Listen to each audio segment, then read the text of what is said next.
Bentrovati a Restart, l'ospite di oggi è il sindaco di Fontanelice, Gabriele Meluzzi. Bentrovato, sindaco. Buongiorno. Si è parlato molto dei paesi colpiti dalle alluvioni, paesi di pianura della Romagna che sono stati devastati dalle alluvioni, danni all'agricoltura, danni alle case, alle abitazioni, danni che però sono in via di soluzione, cioè è un problema in via di soluzione perché l'acqua è defluita e si comincia a ricostruire. È difficile, però si sta facendo. I territori montani invece, con le frane, in molti casi non potranno più essere ripristinati quei terreni. Per questo abbiamo deciso di chiamare il sindaco di un territorio montano, appunto Fontanelice in provincia di Bologna. Allora, quali danni ha subito Fontanelice dagli eventi meteo che si sono scatenati nel maggio scorso? Allora, il nostro comune, il comune di Fontanelice, è stato sicuramente uno dei comuni più colpiti della provincia di Bologna e tutta la Valle del Santerno ha subito dei danni notevoli. Noi abbiamo fatto una stima dei danni relativi solamente al patrimonio comunale che si aggira attorno ai 5-7 milioni di euro in base, diciamo, ai differenti tipi di considerazioni che abbiamo fatto e stiamo parlando solamente di patrimonio pubblico. Mi permetto di dire, mentre scorre alcune immagini, ecco, con il generale Figliuolo in una ricognizione, che stiamo parlando di Fontanelice, non di Roma, quindi 7 milioni per Fontanelice costituiscono una somma importante. Una somma importantissima e stiamo parlando solamente di patrimonio pubblico. Purtroppo poi ci sono invece i danni che hanno subito alcuni privati e le loro abitazioni perché purtroppo, anche se fortunatamente diciamo in misura abbastanza contenuta, purtroppo ci sono stati anche danni ad alcune abitazioni private e ci sono i danni che poi hanno subito gli agricoltori, quindi tutto il comparto agricolo. E se consideriamo che Fontanelice è un comune di 1900 abitanti circa, un poco più di 1900 abitanti, con un territorio di circa 35-40 diciamo, chilometri quadrati, si può ben capire che si tratta sicuramente di danni e di problemi che sono enormi per una comunità come la nostra. Danni che appunto sono di Fontanelice ma sono di tutta la Valle del Santerno e quindi sappiamo che il nostro è un territorio connesso che, diciamo, in cui i comuni dipendono in qualche misura anche gli uni dagli altri, per cui in generale è tutta la valle che sta soffrendo.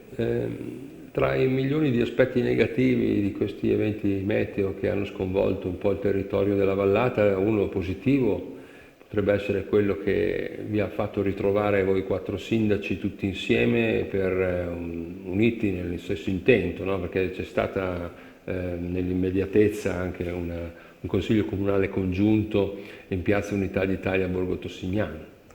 Sì, da questo punto di vista devo dire che sicuramente questa emergenza diciamo, ha fatto lavorare i comuni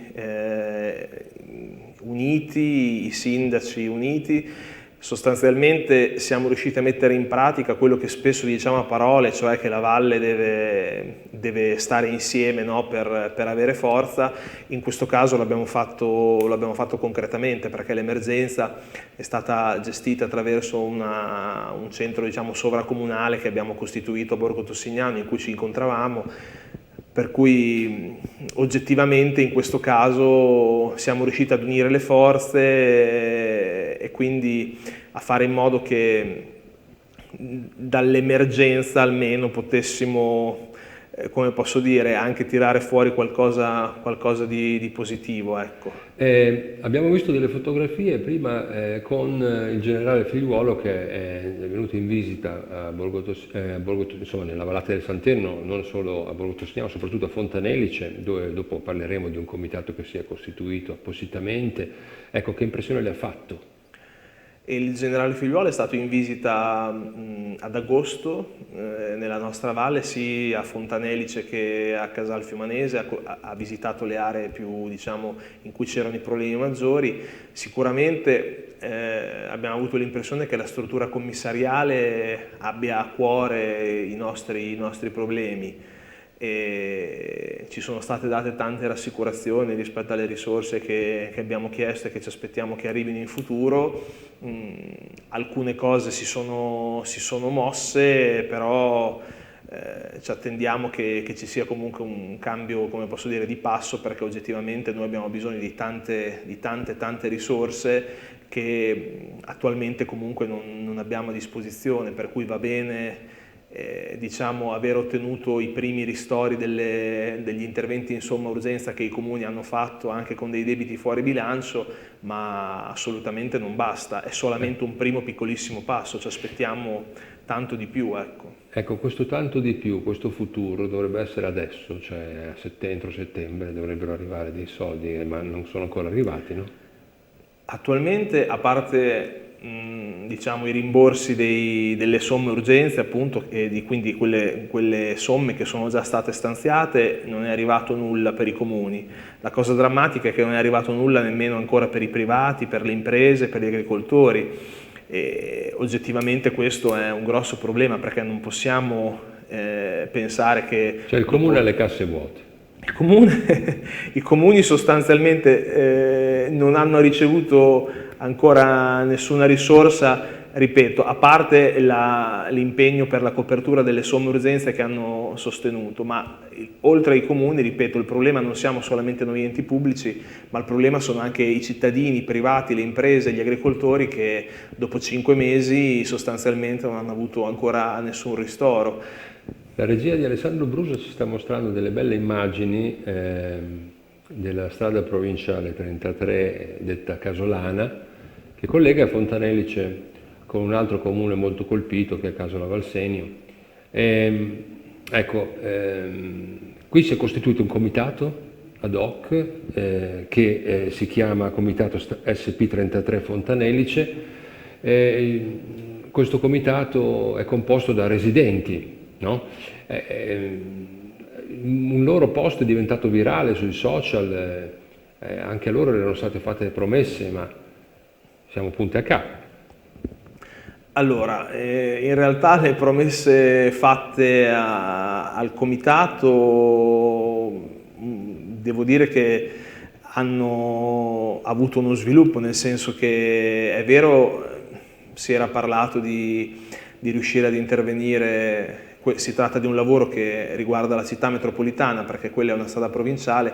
Si era, diciamo, discusso molto ad agosto, proprio a seguito della visita del generale, di quello che si sarebbe fatto, che si sarebbe potuto fare.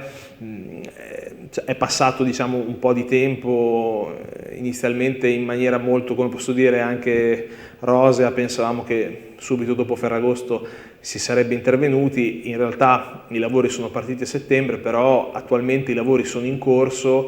Nelle immagini che avete visto c'è una realtà che è quella della frana, che attualmente non è più così, perché sostanzialmente la strada, anche se i lavori non sono ancora conclusi, adesso la strada è, diciamo, tornata quasi ad essere il tracciato che era prima.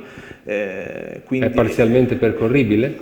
Non è, diciamo, non è ancora aperta perché i lavori non sono terminati, ma per i lavori che sono stati fatti adesso in realtà la strada è già percorribile. Ci aspettiamo che i lavori vengano terminati, diciamo, all'inizio di ottobre, se tutto andrà bene, se il tempo, diciamo, non dovesse peggiorare, quindi se resterà il sole. Ci aspettiamo che la prima settimana di ottobre, il 6 di ottobre, il 6 o il 7 di ottobre, possa essere consegnata alla città metropolitana e quindi di lì a breve poi essere riaperta al transito.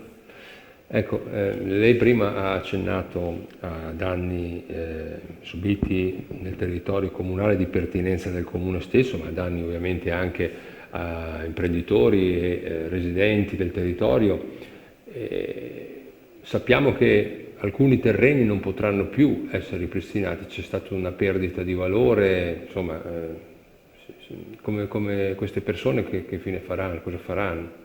secondo lei? C'è- Avrete parlato? Sì, abbiamo fatto tanti incontri pubblici, tanti incontri anche con le associazioni di categoria, ma tanti incontri con le persone, ma come potete ben immaginare nei piccoli comuni gli incontri anche con i cittadini sono da un certo punto di vista più semplici, perché non c'è Sì, bisogno, non ci si incontra solo in comune, ma c'è come posso dire, la possibilità di incontrarsi direttamente anche in altri contesti.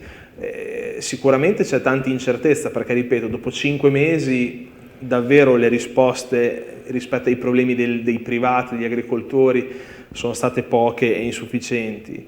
E purtroppo però c'è anche la paura che, nonostante alcuni ristori che possano arrivare, noi abbiamo sempre chiesto che per i cittadini appunto potessero arrivare coperture del 100% rispetto ai danni avuti, però c'è comunque la paura che, nonostante eventuali ristori, in alcuni casi sia davvero difficile poter riprendere con l'attività agricola. Dall'altro lato però sicuramente è positivo il fatto che gli agricoltori non sono, come posso dire, persone che si perdono d'animo, non sono persone che vogliono abbandonare il territorio. Abbiamo tantissimi agricoltori giovani a Fontanelice, ma in generale della Valle del Sant'Erno, e questo è positivo perché sicuramente è un fattore che può anche aiutare, come posso dire, a tenere duro, no? E a sopportare. Perché Quindi arginare il rischio di spopolamento della vallata, ecco.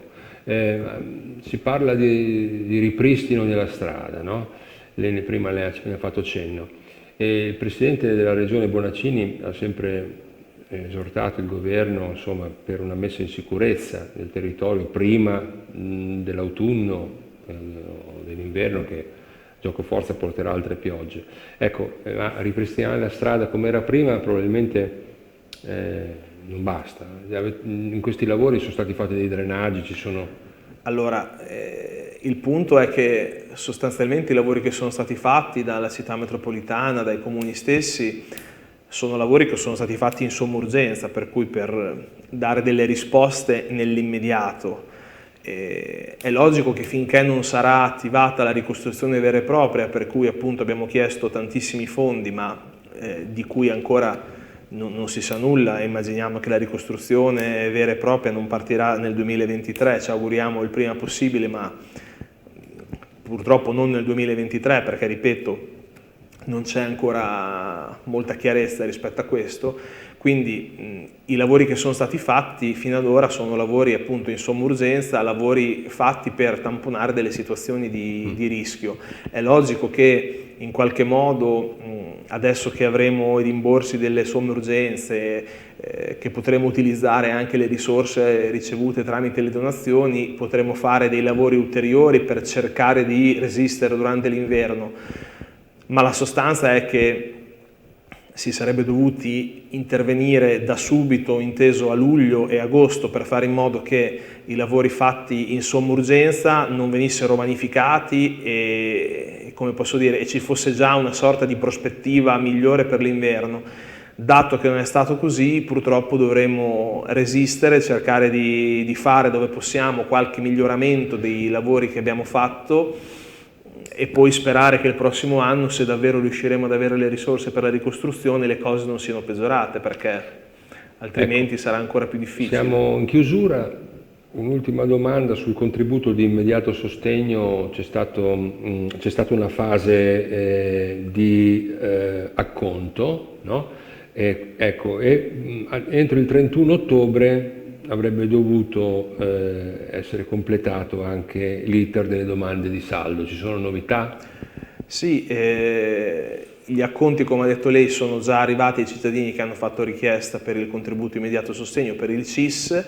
La novità di pochi giorni fa è che la seconda fase, che doveva terminare il 31 di ottobre, ha subito una proroga, per cui per i cittadini ci sarà la possibilità di eseguire le opere previste fino al 31 di dicembre.